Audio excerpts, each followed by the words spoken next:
आज का हमारा टॉपिक है न्यूक्लियस। न्यूक्लियस हम जानते हैं control centre of the cell होता है। हमने बात की थी कि इसको रॉबर्ट ब्राउन ने डिस्कवर किया था 1831 में, जब वो स्टडी कर रहा था पॉलन ग्रेन्स के बारे में। तो उसने कुछ सैंपल्स को, लीफ के किसी पार्ट को जब इंक के अंदर डुबो के माइक्रोस्कोप के अंदर लगा के देखा तो वो सेल उसको खाली नज़र नहीं आया, बल्कि उसके अंदर उसे एक राउंड काफ़ी प्रोमिनेंट सा सेंटर में पड़ा हुआ हिस्सा नज़र आया, जिसको हम आज न्यूक्लियस के नाम से जानते हैं। आपने देखा है कि ये बहुत ज़्यादा प्रोमिनेंट होता है, वाज़ेह नज़र आता है जब प्रॉपर डाई से उसको स्टेन किया हुआ हो। अपनी इर्द गिर्द की निस्बत ज़्यादा डार्क होता है, अमूमन सेल में सेंटर पोजीशन में मौजूद होता है, लेकिन प्लांट्स में हो सकता है कि उसको वैक्यूल की वजह से थोड़ा साइड पे कर दिया गया हो। स्फेरिकल हो सकता है या बाज़ दफ़ा इर्रेगुलर शेप का हो सकता है। प्याज के सेल्स में आप देखें तो वो गोल नज़र आता है, लेकिन वाइट ब्लड सेल्स में आप देखेंगे तो कई तरह के वाइट ब्लड सेल्स में काफ़ी इर्रेगुलर शेप्स होती हैं। और अमूमन एक सेल के अंदर एक ही न्यूक्लियस पाया जाता है। ऐसे सेल को हम मोनोन्यूक्लिएट कहते हैं। मोनो का मतलब एक, न्यूक्लिएट न्यूक्लियस वाला। लेकिन बाज सेल्स बाई न्यूक्लिएट भी होते हैं और मल्टी न्यूक्लिएट भी हो सकते हैं, यानी कि दो या दो से ज्यादा न्यूक्लियाई हो सकते हैं एक सेल के अंदर। इसके अंदर डीएनए, आरएनए और प्रोटीन्स पाई जाती हैं। प्रोटीन्स में मुख्तलिफ तरह के एंजाइम्स भी हैं, साथ दूसरी ऐसी प्रोटीन्स हैं जो डीएनए को संभालने का काम करती हैं। अमूमन न्यूक्लियस आपको उस वक्त नजर आता है जब सेल ने डिवाइड नहीं होना, जिसको हम रेस्टिंग फेज भी कहते हैं। जब सेल अपनी नॉर्मल जिंदगी के काम परफॉर्म कर रहा है, डिवाइड नहीं कर रहा, तो उस वक्त न्यूक्लियस आपको नजर आता है और इसके अंदर उस वक्त आपको क्रोमेटिन नेटवर्क मिलेगा और एक वही जेली लाइक मटेरियल भरा हुआ मिलेगा जिसको न्यूक्लियोप्लाज्म कहते हैं। न्यूक्लियोप्लाज्म का मतलब न्यूक्लियस का मटेरियल जो भी उसके अंदर है। तो क्रोमेटिन नेटवर्क पाया जाता है, इसके बारे में तफसील से बात करेंगे। जब सेल डिवाइड कर रहा होता है उस वक्त न्यूक्लियस गायब हो जाता है। न्यूक्लियस की मेम्ब्रेन, आउटर कवरिंग खत्म हो जाती है और उसके अंदर जो न्यूक्लियर मटेरियल भरा हुआ था या क्रोमेटिन मटेरियल भरा हुआ था वो कंडेंस होता है और कंडेंस होकर वो कन्वर्ट हो जाता है क्रोमोसोम्स में। ठीक है, तो आपको न्यूक्लियस की जगह पे क्रोमोसोम्स नजर आना शुरू हो जाते हैं जब सेल ने डिवाइड करना हो। ठीक है, अब ये होता क्या है, बेसिकली जिस वक्त मिसाल के तौर पे आप अपने घर में रह रहे हैं, आपने जनाब आप घर गए, आपने जूते उठा के उधर फेंके, मोजे किसी और कोने में फेंक दिए, शर्ट कहीं और लटकी हुई है, पैंट कहीं और फेंक दी, कपड़े शपड़े चेंज कर लिए, चीज़ें बेतरतीब बिखरी हुई हैं। ठीक है, तो जब आप घर पे रह रहे होते हैं तो आपके इस्तेमाल की चीज़ें अमूमन बिखरी हुई हालत में होती हैं। लेकिन फिर मिसाल के तौर पे छुट्टियां आ रही हैं तो आपने जाना है नानी के घर या दादी के घर रहने के लिए, तो उस वक्त फिर आप क्या करते हैं, उस वक्त ये तो नहीं करते कि ठीक है दो शर्टें इस कंधे पे डाल ली, जूते हाथों में पकड़ लिए और लगे जा रहे हैं कि ठीक है मैं जा रहा हूं। उस वक्त आप क्या करते हैं, उस वक्त आप चीजों को प्रॉपरली पैक करके फिर लेकर जाते हैं, किसी तरतीब के साथ रखते हैं। तो वही काम न्यूक्लियस के साथ भी होता है कि जब न्यूक्लियस अपने नॉर्मल फंक्शंस परफॉर्म कर रहा है, डिफरेंट जीन्स को पढ़ के उनसे प्रोटीन्स बनाई जा रही हैं, तो सारा डीएनए बिखरा हुआ पड़ा हुआ है न्यूक्लियस के अंदर, तो उसको हम कहते हैं क्रोमेटिन नेटवर्क। लेकिन जब सेल ने डिवाइड करना है और उस क्रोमेटिन मटेरियल को एक सेल से उठा के दो सेल्स के अंदर लेकर जाना है, तो उस वक्त उसको पैक किया जाता है और वो क्रोमेटिन मटेरियल की या डीएनए की पैक शुदा फॉर्म को हम क्रोमोसोम कहते हैं। ठीक है, अब यहां पर क्रोमो का वर्ड बार बार आ रहा है, लफ्जी मतलब है कलर, क्रोमेटोग्राफी पढ़ा हुआ है, कलर राइटिंग। ठीक है, तो क्योंकि मतलब जब आपने उसके अंदर रंग डाला तो बाकी साइटोप्लाज्म ने तो वो रंग एब्जॉर्ब नहीं किया, लेकिन न्यूक्लियस ने एब्जॉर्ब किया। और न्यूक्लियस में भी किसने एब्जॉर्ब किया, एक्चुअली जो अंदर डीएनए वगैरह मौजूद था उसने एब्जॉर्ब किया है रंग। तो इस वजह से उस रंगदार मटेरियल को, पहले हमें नहीं पता था कि वो रंगदार मटेरियल क्या है, तो उस रंगदार मटेरियल को हम यहां पर क्रोमोसोम और क्रोमेटिन कहते हैं उनको। क्रोमोसोम्स वो चीजें हैं फिर जिनके अंदर आपकी जेनेटिक इंफॉर्मेशन होती है और ये आपकी तमाम तर एक्टिविटीज को कंट्रोल करते हैं। एक्टिविटी से मुराद कि आपके सेल ने क्या क्या चीजें बनानी है, वो देखने में कैसा होगा, फंक्शंस क्या क्या परफॉर्म करेगा, सारा कुछ क्रोमोसोम्स कंट्रोल करते हैं। जो न्यूक्लियस के बाहर एक आउटर कवरिंग है जो उसी तरह लिपिड बाइलेयर से बनी हुई है जिस तरह बाकी ऑर्गेनेलिज हमने पढ़े हैं, तो लेकिन फर्क ये है कि ये डबल लेयर है। यहां पर दो कवरिंग्स चढ़ी हुई हैं, जिस तरह माइटोकॉन्ड्रिया के अंदर दो कवरिंग्स थी और क्लोरोप्लास्ट के अंदर दो कवरिंग्स थी, उसी तरह इनके अंदर भी डबल डबल लिपिड बाइलेयर हैं, यानी कि दो मेम्ब्रेन्स चढ़ी हुई हैं। तो ये मेम्ब्रेन्स फिर न्यूक्लियर मटेरियल को और सेल के बाहर वाली चीजों को, साइटोप्लाज्म के अंदर मौजूद चीजों को अलग अलग रखती हैं और इसको हम कहते हैं न्यूक्लियर एनविलोप, यानी एनविलोप लिफाफे को कहते हैं। न्यूक्लियर एनविलोप वो खत का लिफाफा आउटर कवरिंग है जो डीएनए को बंद करके रखता है। इसमें दो मेम्ब्रेन्स हैं, आउटर मेम्ब्रेन है और इनर मेम्ब्रेन है। आउटर मेम्ब्रेन कई जगह एंडोप्लाज्मिक रेटिकुलम के साथ जुड़ी हुई होती है। यहां पे आप देख सकते हैं कि ये न्यूक्लियर मेम्ब्रेन दिखाई हुई है आपको और उसमें एंडोप्लाज्मिक रेटिकुलम साथ है। तो आउटर मेम्ब्रेन और एंडोप्लाज्मिक रेटिकुलम की मेम्ब्रेन जुड़ी हुई है, तो ये एक नाली सी बनी हुई है, दरमियान में रास्ता नजर आ रहा है, ठीक है। और कई जगह पर आउटर और इनर मेम्ब्रेन्स आपस में मिलती हैं और एक रास्ता सा बनता है, इसको न्यूक्लियर पोर कहते हैं, ठीक है। ये आउटर मेम्ब्रेन और इनर मेम्ब्रेन आपस में मिली हुई हैं, दरमियान में प्रोटीन का एक कॉम्प्लेक्स बना हुआ है, इसको न्यूक्लियर पोर कहते हैं। पोर का मतलब सुराख हैं, तो न्यूक्लियस की मेम्ब्रेन में जो सुराख नजर आते हैं उनको न्यूक्लियर पोर्स कहते हैं।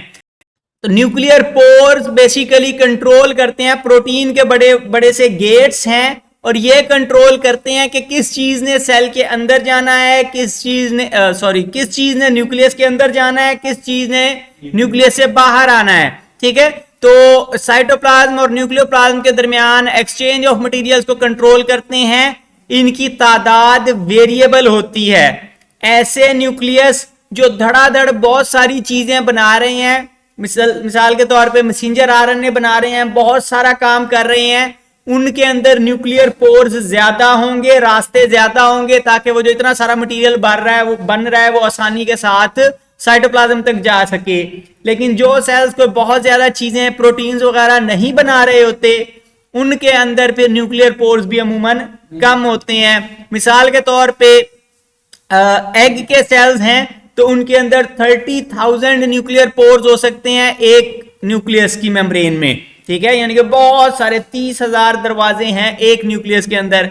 उसके मुकाबले में एरिथ्रोसाइट्स हैं, रेड ब्लड सेल्स हैं, तो इनके न्यूक्लियस वो इसमें क्या होता है, रेड ब्लड सेल का आपको पता है कि वो पैक्ड होता है किस प्रोटीन से, हीमोग्लोबिन प्रोटीन का बड़ा सा पैकेट होता है वो। तो एक्चुअली उसने जितनी अपनी जरूरत की प्रोटीन बनानी थी वो डेवलपमेंट के दौरान बना ली, अब मजीद उसे प्रोटीन बनाने की जरूरत नहीं है, वो उसी तरह प्रोटीन का बना गुब्बारा फिरता रहेगा, नई प्रोटीन नहीं बनाएगा। तो उस वक्त फिर उसके पास उसको न्यूक्लियर पोर्स की जरूरत नहीं है, क्योंकि उसके अंदर मजीद आरएनए नहीं बन रहा, तो उसमें सिर्फ 3 से 4 पोर्स होते हैं। फिर न्यूक्लियस के अंदर भी एक खास डार्कली स्टेनिंग रीजन आपको नजर आता है, इसको हम न्यूक्लियोलस कहते हैं। और इसके अंदर इसकी कोई बाउंड्री नहीं होती, आउटर कवरिंग आपको कोई नजर नहीं आती इसकी। अमूमन एक सेल के एक न्यूक्लियस के अंदर एक ही न्यूक्लियोलस होता है, लेकिन बाज सेल्स में एक से ज्यादा न्यूक्लियोलस हो सकते हैं। इनका काम राइबोसोमल आरएनए बनाना है, यानी कि राइबोसोम्स की सिंथेसिस में पार्ट प्ले करते हैं। और इसके अंदर भी अगर इलेक्ट्रॉन माइक्रोस्कोप से देखेंगे तो 2 हिस्से आपको नजर आते हैं। एक आउटर पेरिफेरल रीजन है, पेरिफेरी कहते हैं किनारे वाला इलाका, तो वो दानेदार सा नजर आता है। और वो दानेदार क्यों है, वो है राइबोसोमल सब यूनिट्स की वजह से। वहां पर राइबोसोमल सब यूनिट बन रहे हैं, पैक हो गए मुकम्मल तौर पे आरएनए और प्रोटीन। आपको पता है राइबोसोम किस चीज के बने हुए हैं, आरएनए और प्रोटीन के बने हुए हैं, तो आरएनए और प्रोटीन मिला के वो पैक फॉर्म में आपको सब यूनिट मिल गया, तो वहां पर आउटर रीजन में ज्यादा वो राइबोसोम्स पड़े हुए हैं, इस वजह से वो दानेदार नजर आता है। लेकिन अंदर वाला रीजन फाइब्रिलर नजर आता है। फाइब्रिल कहते हैं धागे की तरह, रेशे की तरह, ठीक है। तो वो सेंटर वाले रीजन में आपको धागे धागे से नजर आते हैं इलेक्ट्रॉन माइक्रोस्कोप में। वो क्या है? वो एक्चुअली राइबोसोम्स बनाने वाले आरएनए और राइबोसोम्स बनाने वाले डीएनए हैं, ठीक है। डीएनए का वो हिस्सा जो राइबोसोम बनाता है, और वो जो राइबोसोमल आरएनए बनता है वो फाइब्रिलर रीजन में होता है। तो इनकी जिम्मेदारी, न्यूक्लियोलस की जिम्मेदारी है कि वो राइबोसोम्स असेंबल करने का काम करते हैं, सिंथेसाइज करते हैं। फिर जब आप न्यूक्लियस के ऊपर कोई बेसिक डाई डालें, यानी कि ऐसी डाई जो बेसिक हो नेचर में, एसिड ना हो, बेस हो, तो ऐसी डाई एसिडिक क्रोमेटिन मटेरियल के साथ बड़ी अच्छी तरह से जुड़ सकती है, ठीक है। डीएनए के ऊपर कौन सा चार्ज है? डीएनए नेगेटिवली चार्ज होता है, यानी कि उसके ऊपर बहुत सारे नेगेटिव चार्ज हैं, क्योंकि बहुत सारे साइडों पे PO4 हैं। तो अगर किसी पॉजिटिव चार्ज वाले कंपाउंड को उसके नजदीक लाएंगे तो क्या होगा? पॉजिटिव और नेगेटिव चार्ज आपस में एक दूसरे से जुड़ जाएंगे, और इसलिए फिर डीएनए बेसिक डाइज के साथ ज्यादा जुड़ता है, क्योंकि वो बजाते खुद एसिड है। तो क्रोमेटिन, जिस वक्त हमने बात की कि जब उसको पैक करके एक सेल से दूसरे सेल में ले जाना होता है, तो वो कंडेंस हो जाता है, पैक हो जाता है, क्रोमोसोम्स में कन्वर्ट हो जाता है। बेसिकली क्रोमोसोम्स वो लंबे लंबे से धागे हैं जो जिनको पैक कर लिया गया है, एक्चुअली ये क्रोमेटिन के ही बने हुए हैं। इनको भी जब सेल डिवाइड हो रहा होगा तो जितना न्यूक्लियस आपको ब्राइटली स्टेन्ड नजर आता है, कलर्ड नजर आता है, उतना ही क्रोमोसोम भी ब्राइटली स्टेन्ड नजर आएंगे लाइट माइक्रोस्कोप के अंदर। जब सेल डिवाइड हो रहा हो तो एक क्रोमोसोम की आपको 4 उसके बाजू नजर आएंगे, और एक सेंटर वाला रीजन होगा जिसको हम सेंट्रोमियर कहते हैं। सेंट्रोमियर, सेंट्रो का मतलब दरमियान वाला, मर किसे कहते हैं? पॉलीमर, टुकड़े, मियर टुकड़े को कहते हैं। सेंट्रोमियर सेंटर वाला टुकड़ा, सेंटर वाला रीजन, ठीक है। तो 4 बाजू हैं और एक सेंटर वाला रीजन है सेंट्रोमियर।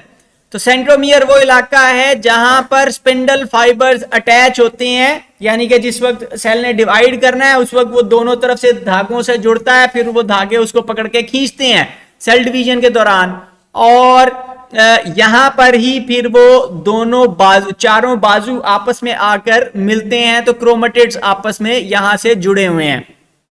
क्रोमेटिड्स के अंदर रेप्लिकेटेड डीएनए मौजूद है। रेप्लिकेटेड का मतलब है कि नॉर्मल सेल में वो एक डीएनए था, अब जब सेल ने डिवाइड होना है तो वो डबल हो गया है।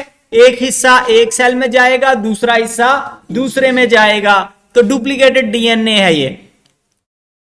तो अब क्रोमोसोम बजाते खुद सिर्फ डीएनए पर मुश्तमिल नहीं है, बल्कि उसको पैक करने में बहुत सारी प्रोटीन्स हेल्प कर रही हैं। तो क्रोमोसोम को निकाल के उसकी कॉम्पोजिशन चेक करेंगे तो उसमें डीएनए भी है और प्रोटीन्स भी हैं, और सेल की तमाम तर एक्टिविटीज को कंट्रोल करने के लिए इंफॉर्मेशन है उस डीएनए के अंदर, जिनको हम जीन्स कहते हैं।